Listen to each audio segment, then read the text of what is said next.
There we go. All right. I'm so excited. It's Man Up again, Thursday nights. It's been fantastic. Last week we had David Heyer, and he was awesome. But I thought about my friend who I've met, it's been about 7.5 years. And not a lot of people know who he is. He likes to be behind the scenes. And I have on tonight Chef Irwin. I'm so excited. Hey, Hello, Irwin. everybody. Hey, Jeff, how are you? Good. How are you? I'm doing well. Did you do a lot of cooking today? I actually did. Today was faux noodle bowls today. Bowl noodle balls. Yeah, so Wow. hospital people like faux. They like pho, huh? Yeah, yeah, That's how many did you make? How many? Because you make in the thousands sometimes, right? How many? yeah. But now with working in the hospital and COVID, there's not a lot of visitors, I got. so probably only about 150. We're just really down there for uh, for the doctors, nurses, physicians right now, just due to all the COVID restrictions, not having as many people within the hospital as we used to. Right, right, right. So tell me about you came to Huntley. We were just talking a little bit Yeah, beforehand. Tell me how you got connected about coming to Huntley. Um, well, we actually were going to South Barrington for quite a long time. Me and my wife got Mel. We got married there. I got baptized there. Both of our kids were dedicated there.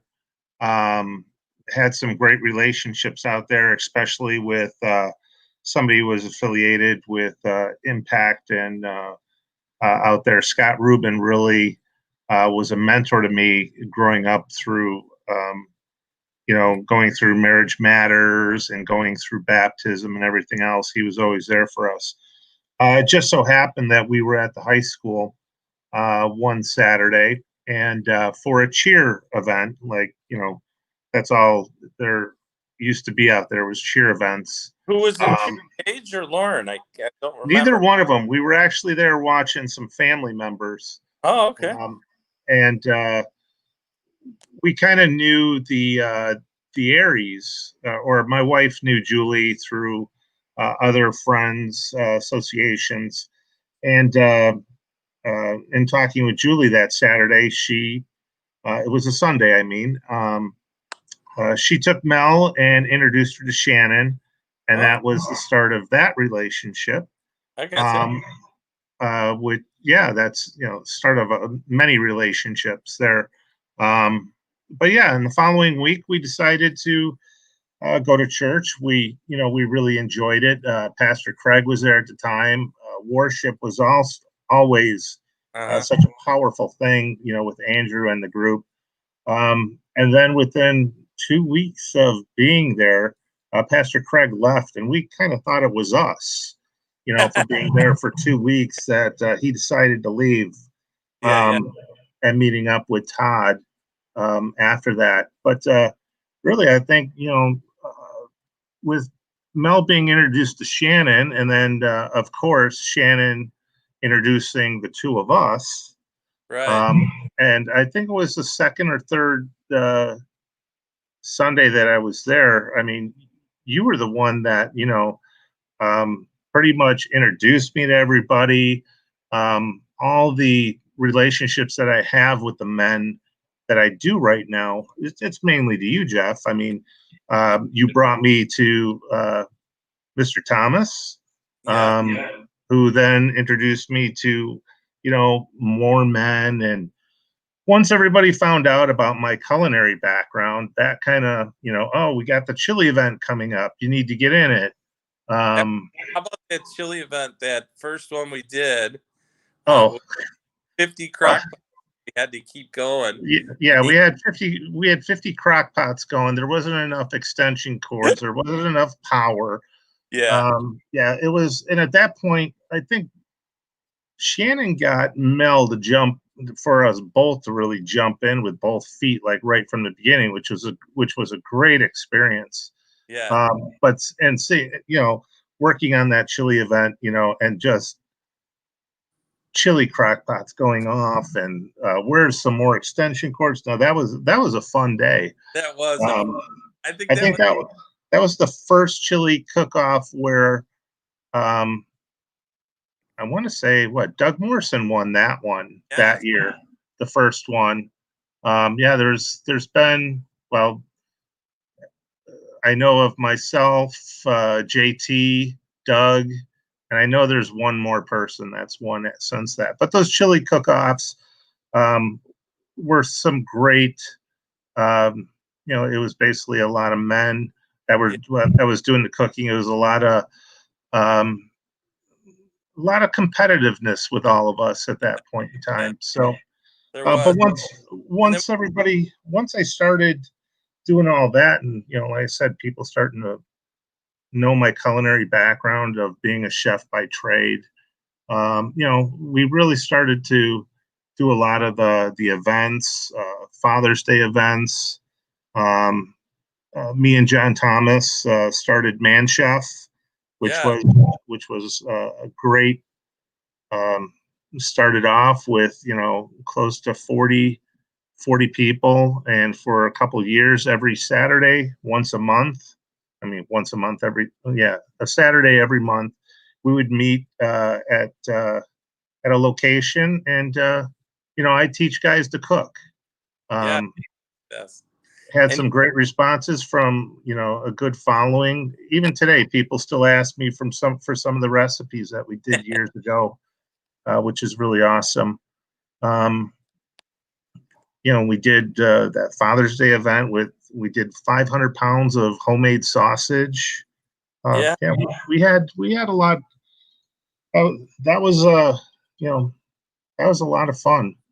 And Um, everybody didn't know, but you cooked on when we had the Monday nights. You yeah, Monday nights. Yeah, every for Monday Night Football. and then when guys Um, showing up, you were out of there because And I'm actually as, as up. soon as I was done cooking, yeah, I kind of left. Before the game started, after everybody got done eating, we would do different things. Yeah. I would listen to some great teachings by Pat at that time. You Yeah. know, um, but then right after that, I would just sneak out the door. I wouldn't say goodbye. I'd say goodbye to you because it was always at your house. I couldn't have done all those footballs without you. Had a lot of great help. Jeff, it was really great because you helped me in the beginning get everything all set up. You And did the Jeff Rude would help at the end to clean up. yes. And Jeff would stay till we'd be up really late cleaning up and just talking and stuff. And I will never forget all the Monday nights that we did. And that was so fun. And, all the men's events that we did that you cooked for. And there was so many events you did for church. That was just wonderful, and I think that you enjoyed it. You just, you're one of those guys that likes to be in the background, the behind. Yeah, I guess it is kind of being the humble person. You do what you do. Yeah, You serve what you do best to make people happy. But even looking at those types of things, even though I was kind of a behind the scenes, the relationships that I made with a bunch of the guys, Mark Eads and Jeff Rude. I was on, you're not supposed to know who's on security, but they got me on security for a few years as well. And and just being with those, those were the small groups where it might have just been 6, 10, 12 guys. Um, but we really meant a lot to each other. It was our own type of pride that we had together, sharing laughs, and for sure. there's always problems. And if you remember, um, way back at the high school when a bullet was found and all the emotions that went along with that. Um, you know, Mel just went no. But Yeah, it was just that group of guys that, even though there were those situations, we were all there to calm each other and get us through a lot of stuff. for sure. Um, was a lot So, of good times, and there was a lot that there was that a lot of people don't realize that you guys did. You and Ari and Wentz and Patrick. oh, yeah, What? we had besides the our main little small groups that we have with Willow, that we also had a group of guys, you know, um, Todd Airy, Patrick Lloyd, Oh, John Wentz, Chad, Lance. There were Andy was in there, mm-hmm. Chris was in there. There was a lot of people that started it, and a lot of people that came and went do it. But once a month, every Saturday, we would go, feed the homeless, and we called ourselves the Huntley Boys.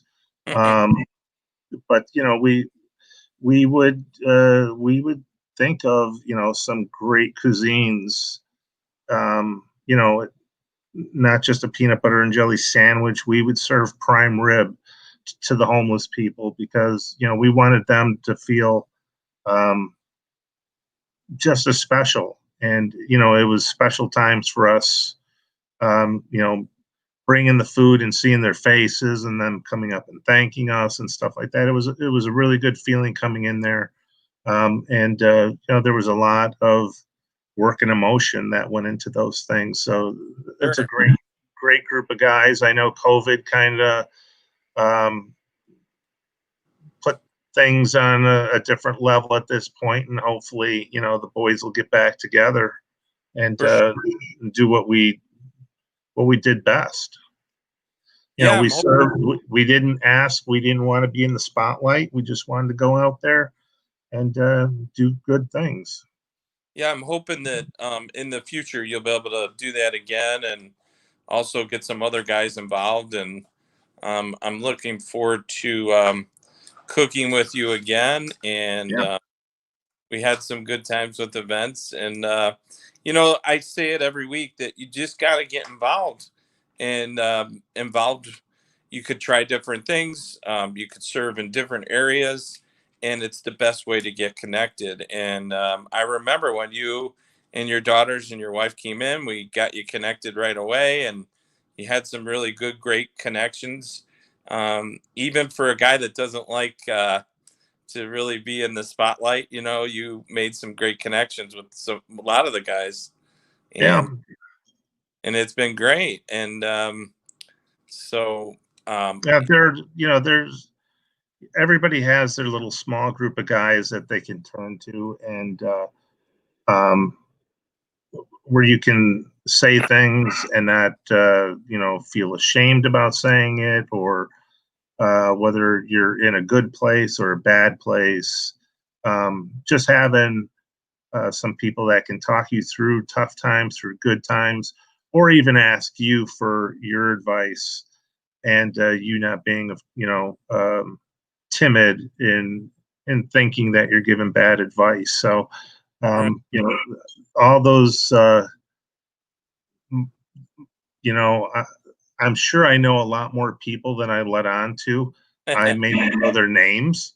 Um, uh, but there's that close group of guys, and whether they come or whether they go, we could not talk for a month and still act like best friends a month later. For So sure. For sure. Well, I really appreciate you being on. There's a couple of little housekeeping things I need to talk about. Did sure. you go to the bags tournament last time? They had a I did bags tournament. not. I did not. The uh, the work at the hospital is kind of keeping me a little busy lately with Okay. some longer hours and so forth. Well, we got a bags tournament coming up this Sunday at 5 o'clock. Bring your own soft drinks and chairs. And last time we had about 50 guys show up, and it was real competitive at the end, I heard. I'm definitely going to show up this time. I work a ton of hours too, just like you, and I don't get time off. And Sunday is one of the days I actually have time off, and it's been a little different. We were usually at church serving all day, and with the whole COVID thing, we've been at home. So I'm looking forward to seeing a bunch of the guys at 5 o'clock on Sunday. I hope you can come out and join us. I'm also looking forward to. We have a couple other events planned. Kind of, we'll have to see what happens. We're thinking about having a barbecue September 25th. We just got to figure out what's going to happen with restrictions right now, but hopefully we'll come up with a plan for that on September 25th. And I really appreciate you coming on tonight, and I really appreciate everything you did these last 7.5 years in events and building relationships with other guys, and I really appreciate it. And I thank you. I thank you, Jeff. All You know, right. we're buds. All right. I will. So that's it for this week. I look forward to next Thursday, and meet us out on Sunday at 5 o'clock for the bags tournament. Thank you.